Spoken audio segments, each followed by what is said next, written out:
অন্য সব সেমাই বানানো সহজ হলেও জর্দা সেমাই বানানো কিন্তু এত সহজ না। পারফেক্টভাবে জর্দা সেমাই বানাতে গেলে কতগুলো টিপস আছে, সেগুলো ফলো করে এই সেমাইটা তৈরি করতে হয়, তাহলেই একদম পারফেক্ট একটা রেজাল্ট পাওয়া যায়।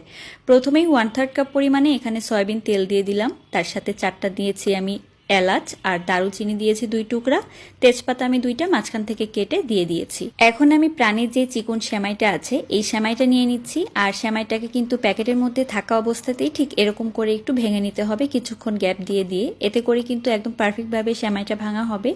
তো এখন এই সেমাইটাকে আমি দিয়ে দিচ্ছি, পুরো 1 প্যাকেট সেমাই দিয়ে আজকে আপনাদেরকে রেসিপিটা তৈরি করে দেখাচ্ছি। তো সেমাইগুলো দিয়ে দেওয়ার পরে চুলার আঁচ কিন্তু একদম লো করে দিতে হবে, এর থেকে বেশি বাড়ানো যাবে না। অল্প জালে সেমাইগুলোকে ভেজে নিতে হবে একটু সময় নিয়ে।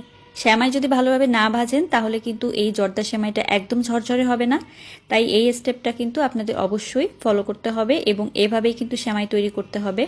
তো দেখতে পাচ্ছেন সেমাইটা কিন্তু ভাজতে ভাজতে লাল হয়ে আসছে। তো যখন ভালোভাবে ভাজা হয়ে যাবে সেমাইটা একদম লাল হয়ে আসবে। যদিও এই সেমাইগুলো একটু ভাজা থাকে, তবে আরও একটু বেশি করে ভেজে নিলে কিন্তু ভালো হয়, স্বাদটাও ভালো আসে আর অনেক সুন্দর একটা সুঘ্রাণ পাওয়া যায়।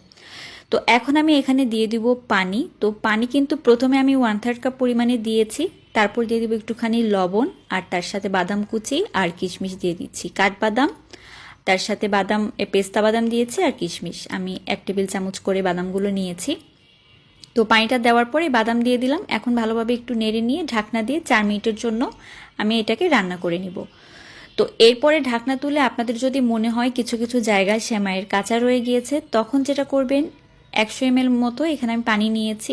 তো এই পানিটাকে একেবারে দিতে যাবেন না, এই পানিটাকে অল্প অল্প করে দিতে হবে। তো সেটা কিভাবে দিবেন আমি আপনাদেরকে দেখিয়ে দিচ্ছি।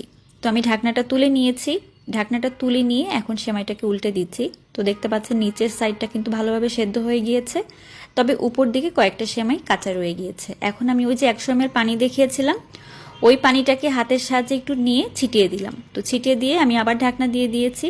তো এবার আমি নেড়ে কিন্তু উল্টে দিব। আর সেমাই কিন্তু অলমোস্ট 80 ভাগের মতো সেদ্ধ হয়ে গিয়েছে, আর যে অল্প একটু কাঁচা রয়ে গিয়েছে এটা আমি আবার একটু পানি ছিটিয়ে নিয়ে সেদ্ধ করে নিয়েছি। তো একবারে পানি দিতে যাবেন না, জায়গায় জায়গায় যখন কাঁচা থাকবে একটু পানি ছিটিয়ে ছিটিয়ে দিয়ে সেদ্ধ করে নেবেন। তো 1 প্যাকেট সেমাইয়ের জন্য 1 কাপ চিনি একদম পারফেক্ট। এর থেকে বেশি চিনি দিলে কিন্তু অতিরিক্ত মিষ্টি হয়ে যাবে, আবার কম দিলে মিষ্টিটা কম হবে। তো 1 প্যাকেট সেমাইয়ের জন্য 1 কাপ পরিমাণে চিনি ব্যবহার করবেন। এখন আমি চিনিটা দিয়ে ভালো করে নেড়ে মিশিয়ে নিয়ে ঢাকনা দিয়ে দিলাম, চিনিটা গলে আসা পর্যন্ত অপেক্ষা করব। এখন আমি আবার ভালোভাবে ঢাকনাটা তুলে নিয়ে নেড়ে দিচ্ছি, এতে করে চিনিটা কিন্তু সব দিকে ভালোভাবে গলে যাবে। তো এই পর্যায়ে আমি একটা কাঁটা চামচ দিয়ে ভালোভাবে কিন্তু এটাকে ছাড়িয়ে নিচ্ছি।